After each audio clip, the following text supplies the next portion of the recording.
One आज 11th class की मिडाल history की के चैप्टर नंबर 12 11 लिखा हुआ है लेकिन 12 चैप्टर नंबर 12 है ये।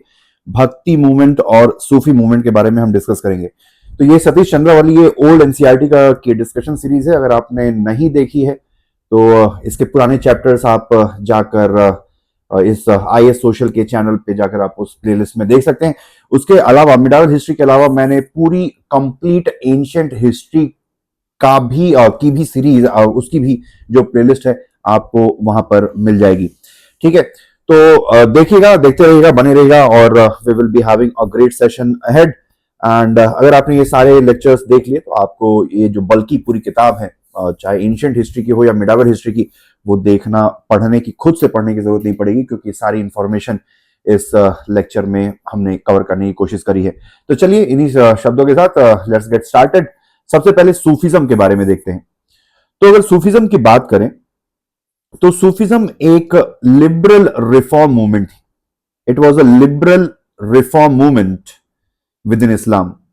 ठीक है, इस्लाम की एक लिबरल रिफॉर्म मूवमेंट थी जिसका जो मेन फोकस था लव, पीस, टॉलरेंस, ह्यूमिलिटी और डिवोशन टू गॉड। ठीक है, तो जैसे कि अगर आप देखें कोई भी धर्म में क्या होता है कि एक ऑर्थोडॉक्सी एक रिलीजन होता है, उसमें फिर धीरे धीरे ऑर्थोडॉक्सी आती जाती है। ठीक है, जैसे हिंदुइज्म में ऑर्थोडॉक्स हो गया, बहुत सारे वेदों का रिचुअल और ये सब रिचुअलिज्म बहुत बढ़ गया। फिर अनटचेबिलिटी आ गई, शूद्र और विमेन को मना कर दिया गया कि भाई आप वेद नहीं पढ़ सकते हैं, वर्ण सिस्टम आ गया। ठीक है, तो यही सारी जो डिफॉर्मिटीज हैं जो हिंदुइज्म में थी, वैसे ही सिमिलर काइंड ऑफ डिफॉर्मिटीज जब इस्लाम में आनी शुरू हुई तो इस्लाम को रिफॉर्म करने के लिए एक लिबरल रिफॉर्मिस्ट मूवमेंट की शुरुआत हुई जिसको हम सूफिज्म कहते हैं। ठीक है, तो इसने बेसिकली एम्फसाइज किया लव, शांति, tolerance, humility, devotion to God. ठीक है, और जो सूफी संत थे उन्होंने बेसिकली अपने भक्तों के लिए स्पिरिचुअल अपलिफ्टमेंट की बात करी, उन्होंने यूनिवर्सल ब्रदरहुड की बात करी। ठीक है, तो ये मेन बेसिस था सूफिज्म का। अगर इसके ओरिजिन, सूफिज्म के ओरिजिन और स्प्रेड की बात करें तो इसका ओरिजिन होता है पर्शिया में, जब वहां पर गजनविड एम्पायर का शासन था। महमूद ऑफ गजनी उसी गजनविड एम्पायर का रूलर था। तो ये पर्शिया वाला जो रीजन है, यहाँ पर सूफिज्म की शुरुआत होती है अराउंड 11th सेंचुरी, तो 11वीं शताब्दी में। ठीक है, अभी जब देखा जाए तो दिल्ली सल्तनत अभी बना नहीं था, उससे पहले सूफिज्म की शुरुआत होती है गजनविड एम्पायर में। और 11वीं शताब्दी में धीरे धीरे 11वीं 12वीं शताब्दी आते आते सूफिज्म ईरान से होते हुए हिंदुस्तान में फैलना शुरू हो गया और धीरे धीरे एक बहुत बड़ा मेजर स्पिरिचुअल फोर्स बना हिंदुस्तान की धरती पे। अगर हम कुछ अर्लीस्ट प्रोमिनेंट सूफी संतों की बात करें तो दो लोगों का नाम सबसे मेन आता है। एक का नाम है ख्वाजा अली हुजविरी, और जिनको हम दाता गंज बख्श के नाम से भी जानते हैं, और दूसरे का नाम है ख्वाजा मोइनुद्दीन चिश्ती। ठीक है, तो ये दो प्रोमिनेंट सूफी संत थे। अगर हुजविरी की बात करें तो इनका जन्म पर्शिया में हुआ था और ये 11वीं शताब्दी के सूफी संत थे। इनको लोग प्यार से दाता गंज बख्श भी कहते हैं। दाता यानी कि गिवर, गंज यानी कि ट्रेजर। ठीक है, और बख्श मतलब कि डिस्ट्रीब्यूटर। तो कहने का मतलब दाता गंज बख्श का मतलब है the giver of spiritual treasures. उन्होंने एक किताब लिखी जिस किताब का नाम था कश्फ उल महजूब, यानी कि अनवीलिंग ऑफ द हिडन। ये नाम याद रखेंगे, इंपॉर्टेंट किताब है कश्फ उल महजूब। इसको ख्वाजा अली हुजविरी ने लिखा था। अगर इनके श्राइन की बात करें तो इनका श्राइन लाहौर पाकिस्तान में मौजूद है। ठीक है, फिर दूसरे सूफी संत आते हैं ख्वाजा मोइनुद्दीन चिश्ती। ये भी इनका भी जन्म पर्शिया में हुआ था और ये जब हिंदुस्तान में आए तो उस टाइम पर कुतुबुद्दीन ऐबक और मोहम्मद गौरी का शासन चल रहा था। ठीक है, कुतुबुद्दीन ऐबक और मोहम्मद गौरी का शासन हिंदुस्तान में चल रहा था और इन्होंने अजमेर को जो कि राजस्थान में लोकेटेड है, वहां पर अपने आप को एस्टैब्लिश किया और उन्होंने हिंदुस्तान में चिश्ती सिलसिले की नींव रखी। चिश्ती सिलसिले का मतलब है कि इनके जितने भी चेले होते जाएंगे, ठीक है, आगे हम देखेंगे डिटेल में। तो सिलसिले का मतलब होता है गुरु शिष्य परंपरा से ही लिया गया है। तो एक गुरु होता है, फिर उसका चेला, फिर उसका चेला, तो ऐसे करके एक कड़ी बनती है। ठीक है, एक गुरु शिष्य परंपरा बनती है, उसी को सूफी शब्द में सिलसिला कहते हैं। तो गुरु और उनके जितने भी शिष्य और शिष्य के शिष्य, शिष्य के शिष्य के शिष्य, तो ये जो कड़ी बनती है इसको सिलसिला कहते हैं। तो वैसे ही जितने भी सूफी संतों ने मोइनुद्दीन चिश्ती से शिक्षा ली होगी, जिनके गुरु मोइनुद्दीन चिश्ती रहे होंगे, ठीक है, उनको चिश्ती सिलसिला का सूफी संत हम कहेंगे। ठीक है, चलिए तो बात करते हैं। इन्होंने बेसिकली लव, टॉलरेंस और सर्विस टू ह्यूमैनिटी और भगवान की डिवोशन, भगवान की भक्ति की बात कही थी। और जैसा कि मैंने बताया, इनकी जो दरगाह है वो आपकी अजमेर में लोकेटेड है। अब सूफीज्म की बात करें तो स्टार्टिंग में जो मुताजिला स्कूल है, मुताजिला स्कूल जो है काफी लॉजिकल और लॉजिक, रीजनिंग, रैशनैलिटी और इंटेलेक्चुअल इंक्वायरी पे बेस्ड था। ठीक है, तो पहले ये वाला जो स्कूल था, मतलब ये वाला जो थॉट प्रोसेस है कि हमें किसी भी नॉलेज को रैशनल तरीके से देखना है, अप्रोच करना है। ठीक है, हमें बेसिकली कोई भी चीज को इस तरीके ऐसे ही नहीं मान लेना है, हमें रैशनैलिटी, लॉजिक, इंपिरिसिज्म, प्रूफ और इन सब सारी चीजों के बेसिस पे ही हमें किसी भी नॉलेज को एक्वायर करना चाहिए। तो ये मुताजिला स्कूल है। ठीक है, और इसी मुताजिला स्कूल के दो प्रोमिनेंट सूफी संतों का नाम आता है। एक का नाम था मंसूर और दूसरे का नाम था राबिया। ठीक है, मंसूर वही है, मंसूर अल हलाज, जिन्होंने अनल हक शब्द बोला था। अनल हक का मतलब होता है I am the truth, I am the truth यानी आई एम द गॉड। तो बेसिकली ये बात कर रहे थे अद्वैत की, कि अल्लाह में और उसके बंदे में कोई फर्क नहीं होता। जैसे अद्वैत कहता है कि ईश्वर, परमात्मा और आत्मा दोनों सेम है, ऐसी ही बात मंसूर ने भी कही थी, और जिसकी वजह से उनको जान से हाथ धोना पड़ा था, क्योंकि ऑर्थोडॉक्स एलिमेंट्स को ये बात पसंद नहीं आई।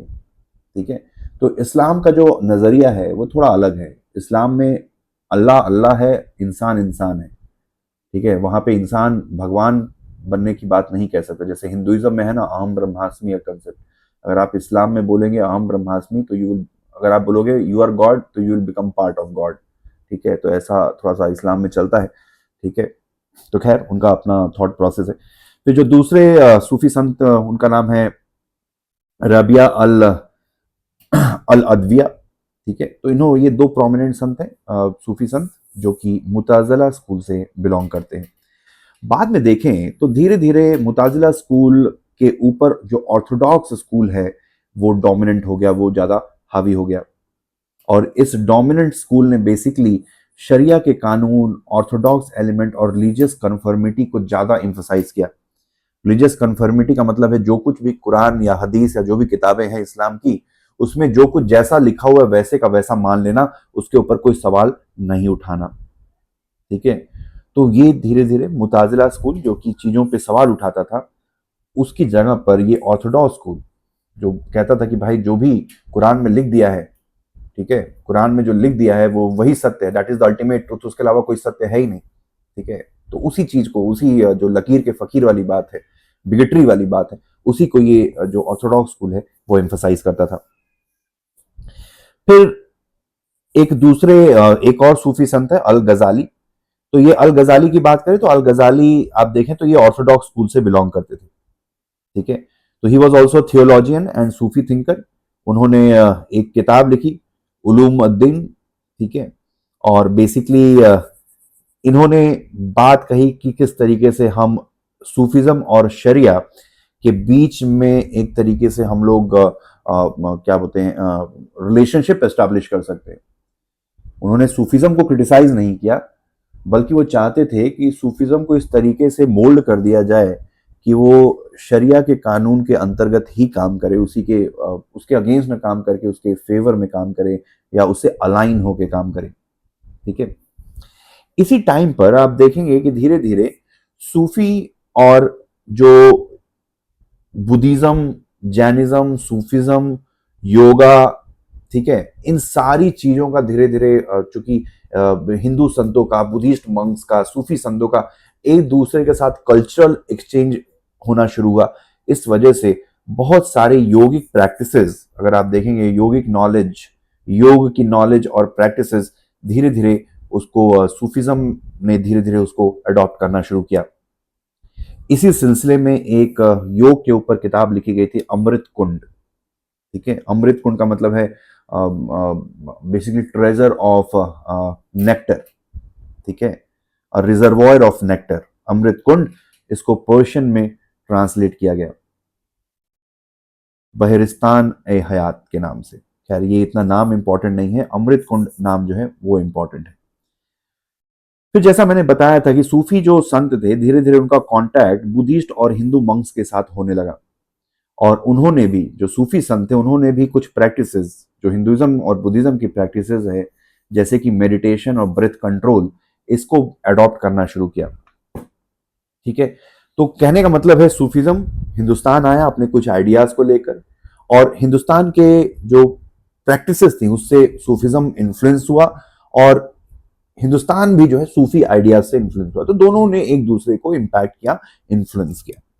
ठीक है, अब सूफी अगर आप देखें तो सूफी जो ट्रेडिशन है उसको दो पार्ट में डिवाइड कर सकते हैं। बाशरिया, जो लोग शरिया के कानून को मानते थे, और बेशरिया, जो शरिया के कानून को रिजेक्ट करते थे। ठीक है, तो देखा जाए तो जो बाशरिया वाले हैं उनको 12 सिलसिले, अलग अलग जो गुरु शिष्य वाले हिसाब किताब है उसमें डिवाइड किया गया है, और ये लोग शरिया पे विश्वास करते थे, ये लोग शरिया पे विश्वास नहीं करते थे।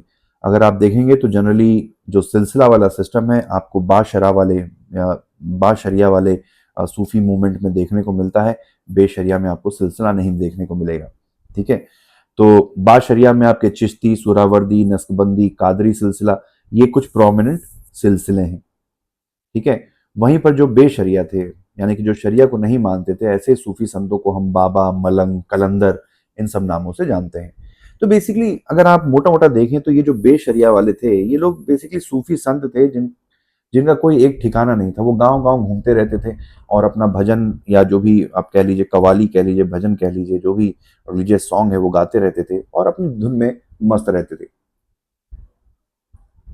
जो भी किसी ने दे दिया तो खा लिया, नहीं मिला तो कोई बात नहीं। ठीक है, मिल गई तो रोजी, नहीं मिला तो रोजा, ऐसा टाइप का हिसाब था। ठीक है, तो ये ज्यादा जो बाशरिया वाला हिसाब है, ये थोड़ा ज्यादा कंसोलिडेटेड था, थोड़ा ज्यादा स्ट्रक्चर्ड सूफी मूवमेंट थी। बेशरिया वाला एकदम ही इंडिविजुअल वो था, कि जिस भी सूफी संत ने सब कुछ मोह माह त्याग करके जो सूफी संत बन गया उसको हम लोग, और जिसने शरिया के कानून को रिजेक्ट कर दिया उसको हम लोग बेशरिया बोलते थे। आज भी अगर आप देखेंगे गांव में कभी कभी आपको कुछ सूफी संत घूमते हुए, मोर पंखी लेकर घूमते हुए दिख जाएंगे। अगर वो ढोंगी नहीं है तो बेसिकली वो एक्चुअल सूफी संत हो सकते हैं, जो बेशरिया वाले स्कूल से बिलोंग करते हैं। अगर आप सूफीज्म की बेसिक डॉक्ट्राइन के बारे में देखें तो सूफीज्म की जो बेसिक डॉक्ट्राइन है वो एम्फसाइज करती है इनर प्यूरिटी पे। वो एक्सटर्नल कंडक्ट पे एम्फसाइज नहीं करती है। एक्सटर्नल कंडक्ट का मतलब कि आपको 5 बार नमाज पढ़ना है, आपको हज करने जाना है, आपको ये करना है, वो करना है, जो भी धर्म में चीजें लिखी होती हैं उसकी जगह पे, ठीक है, एक्सटर्नल कंडक्ट की जगह पे इनर प्यूरिटी पे एम्फसाइज करती है, स्पिरिचुअल लव पे एम्फसाइज करती है, और अल्लाह के साथ मिलने को, ठीक है, मर्जर विद द गॉड, ये वाला जो कंसेप्ट है उसको एम्फसाइज करती है। वो कहती है कि भाई there should be a direct communion between the God and the man and salvation through self surrender. तो यही भक्ति वाला कंसेप्ट है इनका। सीधे सीधे मोटा मोटा अगर आप समझें तो इनका कहना था कि भाई आप अपने आप को पूरी तरीके से सरेंडर कर दो, ठीक है, समर्पित कर दो अपने ईश्वर के प्रति, उसकी याद में, उसकी लव में नाचो गाओ, अपने ईश्वर से डरो नहीं, अपने ईश्वर को प्यार करो। जैसे इस्लाम में क्या है कि डर वाला हिसाब किताब है कि अल्लाह सब देख रहा है, कयामत के दिन तुम्हारा हिसाब होगा, दिस एंड दैट। तो जो सूफिज्म था उन्होंने कहा कि भाई अल्लाह कोई आपका मास्टर नहीं है, Allah is not your master, Allah is your lover. तो instead of fearing the god, love your God, ठीक है, अपने ईश्वर को प्यार करो। जैसे सूफिज्म, जैसे ऑर्थोडॉक्स जो इस्लाम है उसमें म्यूजिक, डांस, ये सब जो है प्रोहिबिटेड है, फॉरबिडन है, जबकि जो सूफिज्म है वो म्यूजिक, डांस के थ्रू अपने ईश्वर की उपासना करने की बात कहता है। ठीक है, जैसा मैंने बोला था कि जो ईश्वर है वो आपका माशूक है, आपका लवर है। ठीक है, तो अपने ईश्वर से डरने की बजाय अपने ईश्वर को you should be loving your God, treat your God as your lover, not as your master. और फिर इन्होंने बेसिकली एक नया कंसेप्ट इंट्रोड्यूस किया कि आपको अगर अपने ईश्वर की उपासना करनी है, ईश्वर की पूजा करनी है, तो आप म्यूजिक, उसकी याद में, उसके प्यार में नाचिए, गाइए, गाना गाइए, डांस करिए। ठीक है, इसी को समा या कवाली भी कहा जाता है। ठीक है, इसी वजह से आप देखोगे सूफी संतों की मज़ारों पर अक्सर कवाली और ये नाच, ये जो है, जो डांस होता है, वो सब चीज़ें चलती रहती हैं। तो सूफिज्म ने ही पहली बार कहा कि whoever knows himself knows his lord, यानी कि आत्मज्ञान से ब्रह्म ज्ञान की प्राप्ति होती है, ऐसा सूफिज्म ने कहा था। और ये जो आइडिया है वो उसने जो है, ये जो आइडिया है वो हिंदुइज्म से इंस्पायर्ड है या हिंदुस्तान से इंस्पायर्ड है। ठीक है, अब बेसिक डॉक्ट्राइन की बात करें सूफिज्म के, तो देखा जाए तो service to humanity is equal to service to God. तो मानव सेवा, नर सेवा ही नारायण सेवा है, ऐसा टाइप का सूफिज्म का कंसेप्ट था। फिर दे रिजेक्टेड एम्प्टी रिचुअल्स। ठीक है, एम्प्टी रिचुअल्स को रिजेक्ट किया और उसकी जगह पे उन्होंने सेल्फ डिसिप्लिन और इनर प्यूरिटी पे ज्यादा एम्फसाइज किया कि भाई नमाज पढ़ना, हज पे जाना, ये करना, वो करना, जो कुरान या हदीस में लिखा हुआ है, उसकी जगह पर अगर आप जो है अपने मन को स्वच्छ रखें और अपने मन को स्वच्छ रखें और मन को कंट्रोल में रखें, inner purity and inner control, self discipline, तो आपको ईश्वर की प्राप्ति हो जाएगी, ऐसा सूफिज्म का कहना था। फिर देखा जाए तो बुद्धिस्ट मंक्स के इन्फ्लुएंस में आने की वजह से धीरे धीरे मेडिटेशन और ब्रेथ कंट्रोल वाली जो प्रैक्टिसेस हैं वो सूफी संतों ने अडॉप्ट करी। They adopted meditation and breath control exercises. फिर इनके हिसाब से इनका ये भी कहना था कि गुरु के आशीर्वाद के बिना या गुरु के मार्गदर्शन के बिना आपको जो है मोक्ष नहीं मिल सकता है। तो अगर आपको मोक्ष चाहिए, ठीक है, अगर आपको फना होना है, फना बोलते हैं मोक्ष को, नो सूफिज्म में मोक्ष को फना बोला जाता है, FANA, तेरे प्यार में हो जाऊं फना। तो फना का मतलब यही होता है ईश्वर में मिल जाना, जैसा मोक्ष का कंसेप्ट है। तो तो बेसिकली सूफिज्म ये कहता है भाई कि आपको अपने गुरु की जरूरत पड़ेगी, बिना गुरु के मार्गदर्शन के, बिना गुरु के गाइडेंस के आपको मोक्ष नहीं मिल सकता है। तो गुरु को मुर्शिद कहा जाता है सूफिज्म में। ठीक है, गुरु को बेसिकली मुर्शिद कहा जाता है या कई बार पीर भी कहा जाता है। और पीर या मुर्शिद ही आपको स्पिरिचुअल पाथ पे गाइड करेगा, उसका गाइडेंस जरूरी है, मस्ट है, बिना उसके गाइडेंस के आपको मोक्ष नहीं मिलेगा। फिर अगली बात है, सूफिज्म ने टॉलरेंस की स्पिरिट को एम्फसाइज किया कि भाई हिंदू मुस्लिम एकता और गंगा जमुनी तहजीब, इन सारी चीजों को बेसिकली उन लोगों ने एम्फसाइज किया। उन्होंने यूनिवर्सल ब्रदरहुड की बात की, love respect for all religion and communities की बात कही। फिर कुछ सूफी टर्मिनोलॉजी है उसके बारे में देख लेते हैं। तो सूफी संत को वाली कहा जाता है, अगर कोई सूफी संत है उसको वाली कहते हैं। गुरु को मुर्शिद या पीर कहा जाता है।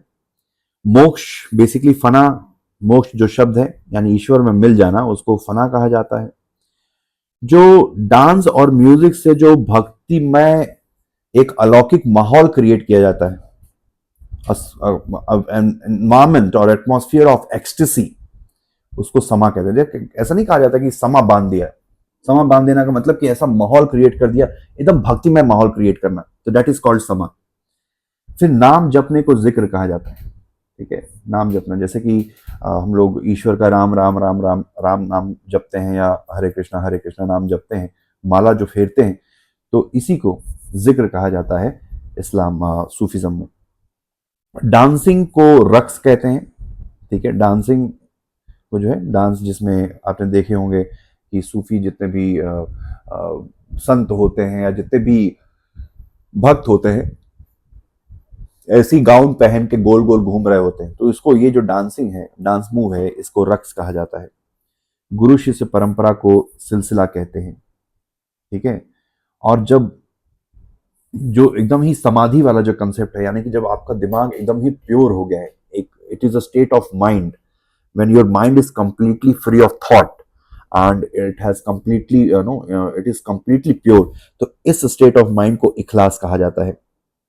इखलास is a state of absolute purity of thought. फिर खानका, खानका बेसिकली हॉट स्पाइसेस को कहते हैं। ठीक है, सूफी संतों की जो दरगाह है उनको खानका कहा जाता है। और इन्हीं बेसिकली खानकाह में जो सूफी संत थे, जितने भी स्पिरिचुअल मैटर्स हैं वो डिस्कस किया करते थे, अपने बेसिकली अपने उपदेश दिया करते थे। और धीरे धीरे क्या हुआ कि ये जो खानकाज हैं, ठीक है, जिनको हॉस्पाइस कहते हैं, यहाँ पर धीरे धीरे दुनिया भर से लोग आने लगे सूफी संतों के क्या बोलते हैं, उनके सैरमन्स को सुनने के लिए, उनके उपदेशों को सुनने के लिए। और अलग अलग धर्मों के लोग यहाँ पर आने लगे, और जिसकी वजह से जो खानका है वहां पर जो है एक कंपोजिट कल्चर का जन्म हुआ। क्योंकि अलग अलग टाइप के, अलग अलग कल्चर के लोग जब एक जगह पर आएंगे तो उनके बीच में कल्चरल एक्सचेंज होगा, जिससे क्या होगा, एक कंपोजिट कल्चर का जन्म होगा। ठीक है। फिर सराय, सराय is basically the place of lodging. ठीक है, जहाँ पे जो ट्रैवलर्स थे वो यहाँ पर स्टे करते थे। जैसे हिंदुइज्म में धर्मशाला का कंसेप्ट है कि आप किसी भी रिलीजियस प्लेस पे जाते हो तो वहाँ पे रहने के लिए धर्मशाला का कंसेप्ट है, वैसे ही यहाँ पर सराय का कंसेप्ट है सूफीज्म में। ठीक है, सराय का कंसेप्ट है। और इसी सराय और खानका में अलग अलग टाइप के लोग, अलग अलग फेथ के, भाषा बोलने वाले लोग, अलग अलग ट्रेडिशन के लोग इकट्ठे होते थे, जिनके बीच में आचार विचार होते थे, कल्चरल एक्सचेंज होते थे, थॉट का एक्सचेंज होता था, जिसकी वजह से कंपोजिट कल्चर का जन्म हुआ। कंपोजिट कल्चर का मतलब कि एक मिक्स कल्चर और हाइब्रिड कल्चर। ठीक है, मिक्स कल्चर और हाइब्रिड कल्चर। अब बात आती है सूफीज्म इन इंडिया की बात करें तो अगर आप हिंदुस्तान के कंटेक्स्ट में देखें तो धीरे धीरे जो सूफी संतों की जो दरगाह थी, ठीक है, सूफी संतों की जो दरगाह है वो एक तरीके से प्लेस ऑफ पिलग्रिमेज बन गया, ठीक है, एक तीर्थ स्थान के रूप में बन गया, जहां पे हजारों लोग अलग अलग धर्मों के, चाहे हिंदू, मुसलमान, सिख, अलग अलग धर्मों के लोग वहां पर जाने लगे। लोगों को का ऐसा भी मानना था कि सूफी संतों के पास कोई जादुई शक्ति है जिसके माध्यम से वो अपने जो भक्त हैं उनके दुखों का जो है समाधान कर सकते हैं। They can help people in getting rid of their pain, suffering and sorrow। ठीक है। फिर जो तीसरी बात है कि सूफी संतों की मज़ारों पे एक एनुअल फेस्टिवल ऑर्गेनाइज होता है, उसको उर्स कहते हैं। और ये जो मेला लगता है या फेस्टिवल होता है वो बेसिकली डेथ एनिवर्सरी पे, सूफी संत के डेथ एनिवर्सरी पे ये मेला लगता है। ऐसा माना जाता है कि इसी दिन उनकी मौत हुई थी। हम तो कहते हैं कि भाई वो मरे थे, पर दूसरे एंगल से देखें तो this was the day when he merge with the God, when he got reunited with the God. तो ये एक हैप्पी वाला जो है ना, एक रिजॉइस का मोमेंट मानते हैं। It's a moment of rejoice, और इसी वजह से उसी याद में उर्स का एनुअल फेस्टिवल सूफी संतों की मज़ारों पे मनाया जाता है। ठीक है। अब कुछ इंपॉर्टेंट सिलसिले के बारे में देख लेते हैं। तो सबसे पहला जो प्रोमिनेंट सिलसिला है वो है चिश्ती सिलसिला। ठीक है, हिंदुस्तान में जो सबसे प्रोमिनेंट सिलसिला है दैट इज चिश्ती सिलसिला। चलिए बात करते हैं चिश्ती सिलसिला के बारे में। तो चिश्ती सिलसिला हिंदुस्तान के सबसे इन्फ्लुएंशियल सिलसिलों में से आता है, और इसमें देखें तो काफी प्रोमिनेंट सूफी संत हैं। सबसे पहले तो नाम आता है मोइनुद्दीन चिश्ती का, ही was the founder of Chishti सिलसिला। फिर कुतुबुद्दीन बख्तियार काकी जो कि दिल्ली में से बिलोंग करते हैं। बाबा फरीद जो कि पंजाब से बिलोंग करते हैं, बाबा फरीद काफी फेमस नाम है। फिर ख्वाजा निजामुद्दीन औलिया, ये भी काफी फेमस नाम है। ठीक है, हजरत निजामुद्दीन जो एरिया है हिंदुस्तान में, मतलब दिल्ली में, वो बेसिकली इन्हीं की जो है निजामुद्दीन औलिया की ही दरगाह है वहां पर। फिर अगला नाम आता है बंदा नवाज यासुदराज, ये गुलबर्ग से बिलोंग करते हैं, बंदा नवाज यासुदराज। फिर नसीरुद्दीन महमूद चिराग दहली। ठीक है, तो ये 6 इंपॉर्टेंट चिश्ती सिलसिला के संत हैं। ठीक है, अगर आप देखें तो चिश्तीस को बेसिकली मुगलों ने और दिल्ली सुल्तानों दोनों ने बेसिकली पैटर्नाइज किया था। मुगलों ने भी पैटर्नाइज किया और दिल्ली सुल्तान ने भी पैटर्नाइज किया था। अगर आप अकबर देखें तो Akbar was the basically disciple of Salim Chishti. ठीक है, तो अकबर जो है सलीम चिश्ती के डिसाइपल थे, सलीम चिश्ती को अपना गुरु मानते थे। इसी वजह से अकबर ने बेसिकली उनके जो बेटे हैं जहांगीर, जो बाद में जहांगीर बने, ठीक है, उनका नाम जो सलीम रखा था। और सलीम चिश्ती की जो मज़ार है, जो दरगाह है, उनका जो टूम है, ठीक है, वो आपका अकबर ने बनवाया था। ठीक है, अकबर ने बनवाया था टूम ऑफ सलीम चिश्ती, ठीक है, जो कि फतेहपुर सीकरी में लोकेटेड है। और ये मार्बल का बना हुआ पूरा स्ट्रक्चर है। ठीक है, this structure is completely made of marble. ठीक है, कंप्लीटली मेड ऑफ मार्बल। चलिए अलग अलग सूफी सिलसिलों के बारे में डिटेल में देखते हैं। तो फाउंडर, जैसा मैंने बताया, चिश्ती सिलसिला के फाउंडर थे ख्वाजा मोइनुद्दीन चिश्ती। ठीक है, और इस चिश्ती सिलसिले को एस्टैब्लिश किया था मोइनुद्दीन चिश्ती ने अजमेर में, और अराउंड 12th सेंचुरी। और जैसा मैंने बताया कि ये पर्शिया से आए थे और अजमेर में सेटल हुए, वहां पर ही उन्होंने अपनी दरगाह को एस्टैब्लिश किया। ठीक है, इसी में एक शब्द आता है कम खाना। तो कम खाना बेसिकली वो एरिया होता था जो शहर से बाहर होता था, जहां पर सूफी संत अपना मेडिटेशन करते थे, ध्यान लगाते थे, क्योंकि शहर में शोर शराबा होता, डिस्टर्बेंस होती, तो शहर से दूर एक खाली स्थान पे, जनरली वो फॉरेस्ट या ऐसा टाइप का एरिया होता था, वहां पर सूफी संत अपना मेडिटेशन वाला काम करते थे, उसको, उस जगह को कम खाना कहा जाता है। फिर अगले अगर मोइनुद्दीन चिश्ती के बारे में डिटेल में देखें तो इनका जन्म जो है सिस्तान ईरान में हुआ था। ठीक है, सिस्तान ईरान में हुआ था, और इन्होंने मोहम्मद गौरी के टाइम पर अजमेर में अपनी दरगाह को एस्टैब्लिश किया था। और he was the contemporary of Qutbuddin Aibak and Iltutmish. ठीक है, he was contemporary to Qutbuddin Aibak and Iltutmish, और इनका जो निधन है 1236 में होता है। ठीक है, 1236 में होता है।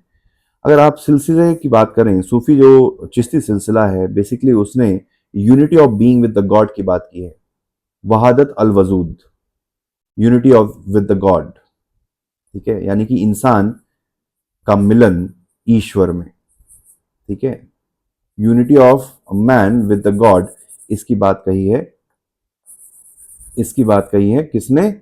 इसकी बात कही है आपके चिश्ती सिलसिले ने। ठीक है, और उनकी डेथ एनिवर्सरी पे अजमेर में उर्स का मेला मनाया जाता है। ठीक है, उनकी डेथ एनिवर्सरी पे, जैसा कि मैंने बताया, और ऐसा माना जाता है कि वो दिन था जिस दिन मोइनुद्दीन चिश्ती का मिलन हुआ ईश्वर के साथ।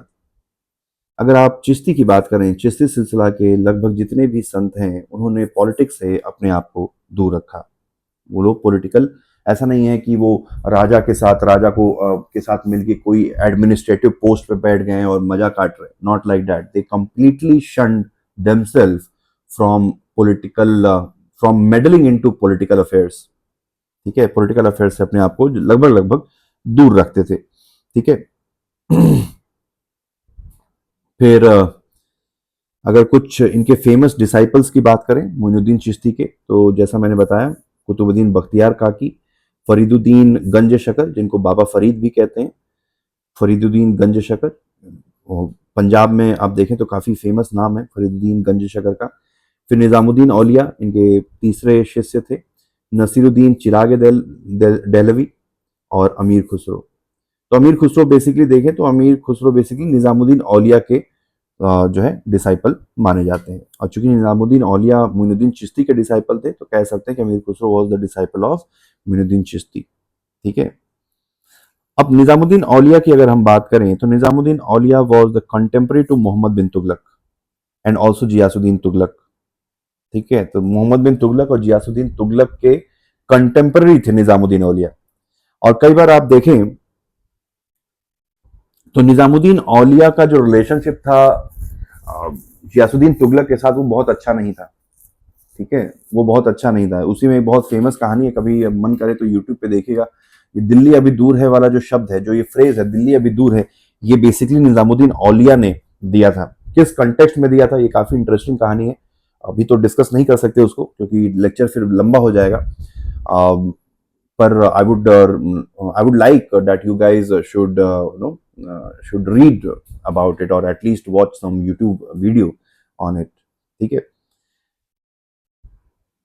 फिर अगर आप ख्वाजा मोइनुद्दीन चिश्ती के इमीडिएट स्टूडेंट की बात करें, तो कुतुबुद्दीन बख्तियार काकी वो उनके डायरेक्ट शिष्य थे। बाकी जो लोग हैं वो गुरु शिष्य परंपरा से आए हैं, सिलसिला से आए। उनके ठीक इमीडिएट जो शिष्य थे वो कुतुबुद्दीन बख्तियार काकी थे। ठीक है, फिर अगर आप देखें तो जैसा कि मैंने बताया था कि कुतुबुद्दीन ऐबक ने जो कुतुब मीनार का निर्माण बेसिकली बख्तियार काकी की याद में करवाया था। तो कुतुबुद्दीन बख्तियार काकी was the Guru of Qutbuddin Aibak, और इसी वजह से अपनी गुरु की याद में कुतुबुद्दीन ऐबक ने एक मीनार बनाई और उसका नाम रखा कुतुब मीनार। ठीक है, हालांकि वो एक ही माला बनवा पाया उससे पहले, उसके बाद उसकी मौत हो गई। बाकी के जो 3 माले हैं वो इल्तुतमिश ने बनवाए, और आखिरी जो ऊपर का माला है उसको बाद में चल के फिरोज शाह तुगलक ने ऐड कराया था। ठीक है, तो ये क्रोनोलॉजी है इन चिश्ती सिलसिला के संतों की। जो सबसे पहले मोइनुद्दीन चिश्ती आते हैं, फिर उनके डायरेक्ट जो शिष्य थे कुतुबुद्दीन बख्तियार काकी, फिर फरीदुद्दीन गंज शकर का नाम आता है, फिर निजामुद्दीन औलिया का नाम आता है, फिर नसरुद्दीन चिराग दिल्ली का नाम आता है। ठीक है, नसरुद्दीन चिराग दिल्ली, और लास्ट में नाम आता है आपका अमीर खुसरो का। ठीक है, लास्ट में नाम आता है आपका अमीर खुसरो का। तो ये लगभग लगभग एक तरीके से लिनिएज है चिश्ती सिलसिले की।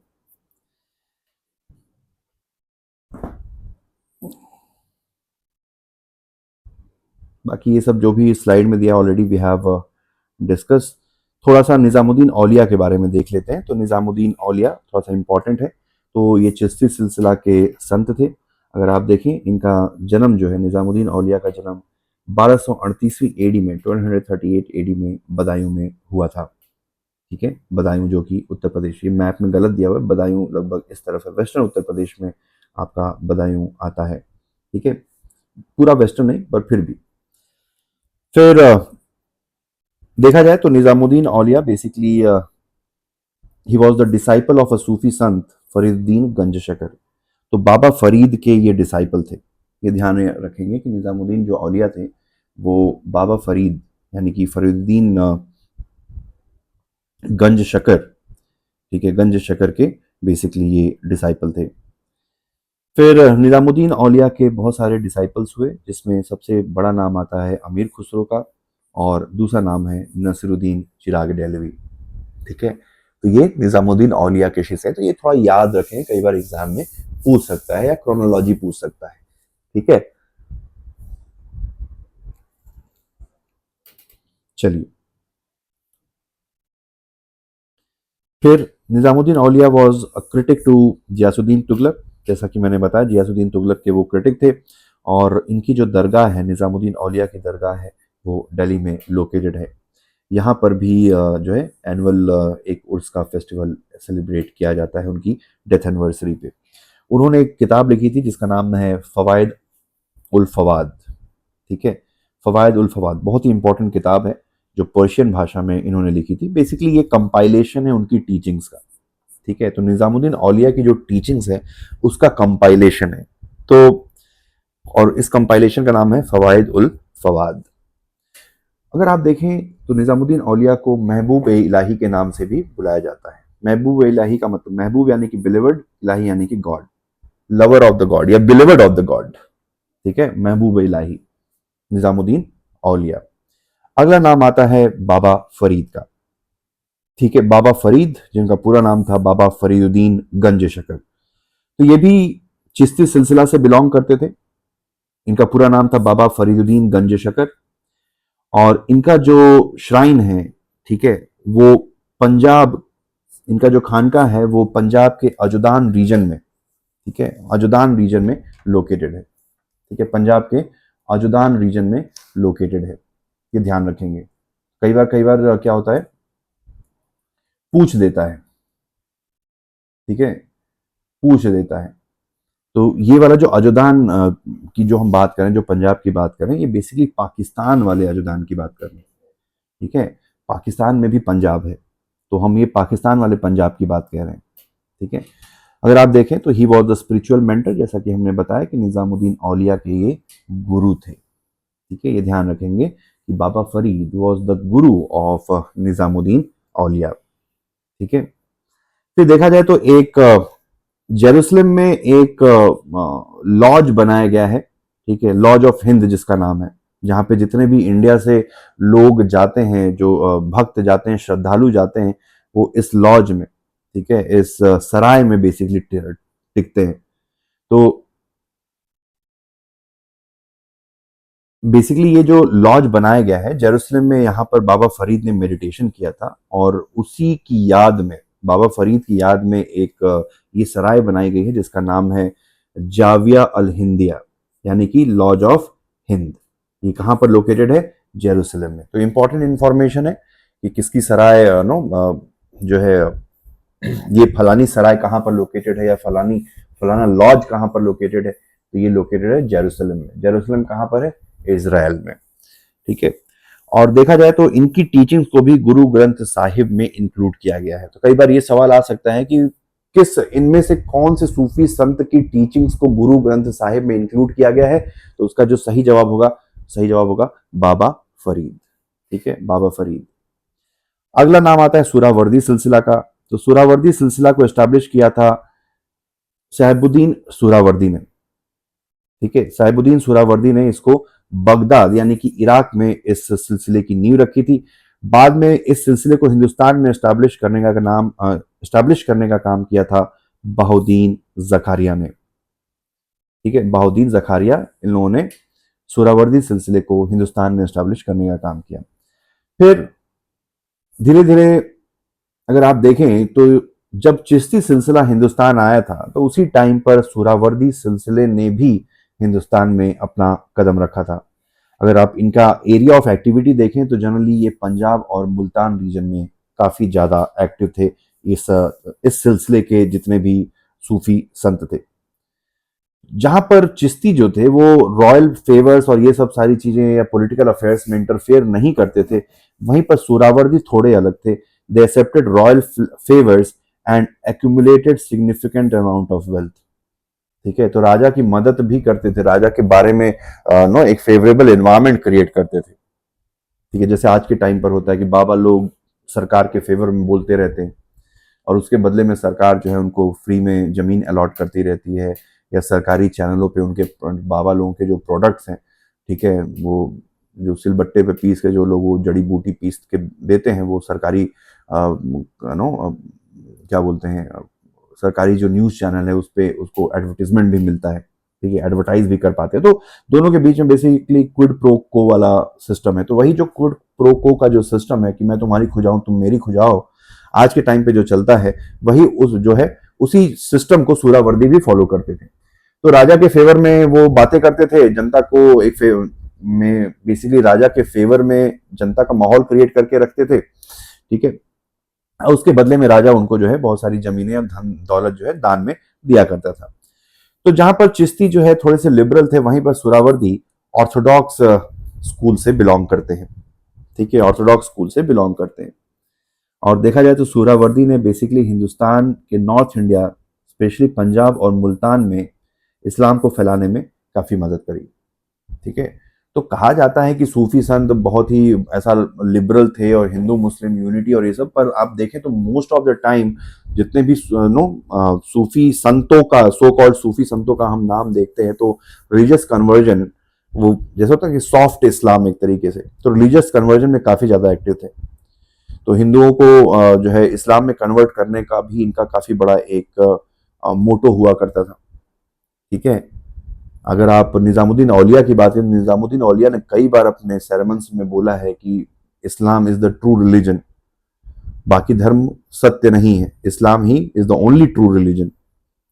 तो इतना ऐसा नहीं मानेंगे कि बहुत ही लव डिवोशन और हिंदू मुस्लिम यूनिटी और यूनिवर्सल ब्रदरहुड ये सब जो है किताबी बातें हैं। ठीक है, अगर आप देखें तो एक और एग्जाम्पल आता है, एक हमदानी मीर मोहम्मद हमदानी करके एक सूफी संत थे कश्मीर में।